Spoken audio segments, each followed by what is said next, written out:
En me renversant, on a abattu à ces domaines que le tronc de l'arbre de la liberté.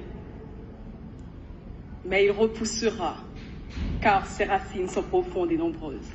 Les paroles prémonitoires d'un homme qui a vécu l'esclavage et qui eut à dire haut et fort: je suis Toussaint Louverture. Mon nom, si je veux te faire connaître jusqu'à vous. Je veux que la liberté et l'égalité règnent à ce domaine. Et je travaille à les faire exister. Dans cette quête, rien ne nuit à sa bravoure. Il est parti de l'armée française, l'armée espagnole, l'armée indigène. Il pouvait se battre dans tous les camps s'il savait que cette stratégie lui permettrait d'atteindre son but, celui de voir tous les êtres humains libres. Au carrefour de l'humanité et de l'inhumanité, il a pu apprendre à écrire et à réinventer le monde.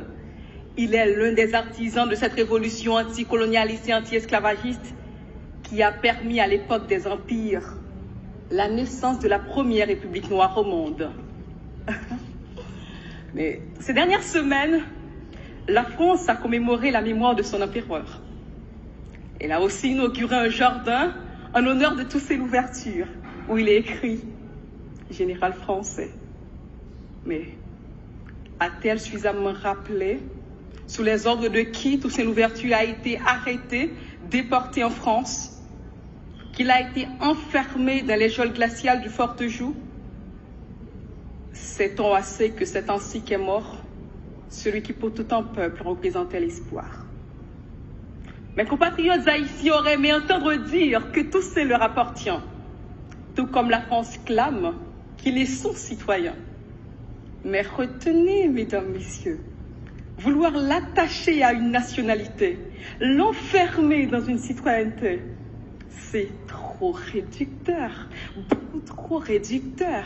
C'est priver l'humanité entière de l'une de ses plus belles incarnations. Car l'homme en question est sans limite, sans bornes et sans frontières. Je vous parle d'un homme qui lutta pour rendre possible l'impossible, qui a fait plus que décrocher la lune. Il a cru et permis de croire que les esclaves étaient les êtres humains comme les autres.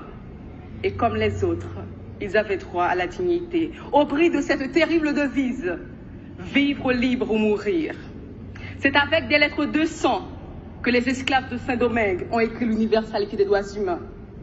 C'est ainsi qu'ils ont revendiqué en acte le droit à l'autodétermination des peuples, de tous les peuples. Un peu ce qui est écrit à quelque part d'ici, au jardin de Luxembourg. En Haïti, le 18 mai dernier, nous avons célébré le drapeau, une fête d'union et de communion tournée vers ce passé glorieux qui continue d'étonner et d'éblouir le monde. Comment, me direz-vous, avons-nous pu faire cela pour en arriver là? Où sont passés ces idéaux de liberté et d'égalité? Vous me direz sans doute qu'ont fait, que font ces pays amis, auprès de qui les Haïtiens ont payé si chèrement leur liberté. Il y a beaucoup d'enseignements à tirer d'hier à aujourd'hui pour comprendre les origines de cet échec, en démêler les responsabilités croisées. Il y a beaucoup à faire pour à nouveau faire fleurir l'arbre de la liberté.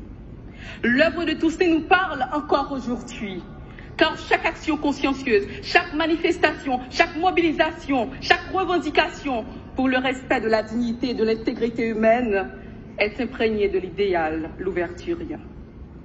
Toussaint Louverture n'est pas seulement une part d'un peuple en particulier, mais du monde entier. Mesdames, Messieurs, je ne vous le ferai pas comme ces éloges funèbres qui consistent à angéliser les démons une fois morts. Je ne vous dirai pas que mon Toussaint, notre Toussaint, a été un saint et qu'il n'a eu que des forces et aucune faiblesse.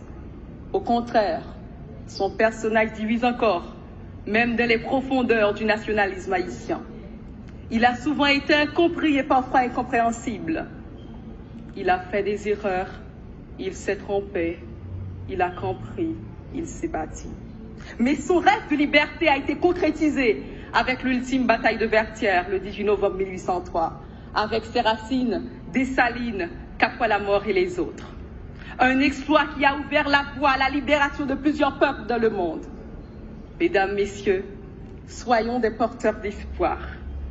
Et je termine mon éloge à Toussaint en universalisant la devise du Panthéon. Aux grandes femmes et aux grands hommes, l'humanité reconnaissante. Je vous remercie.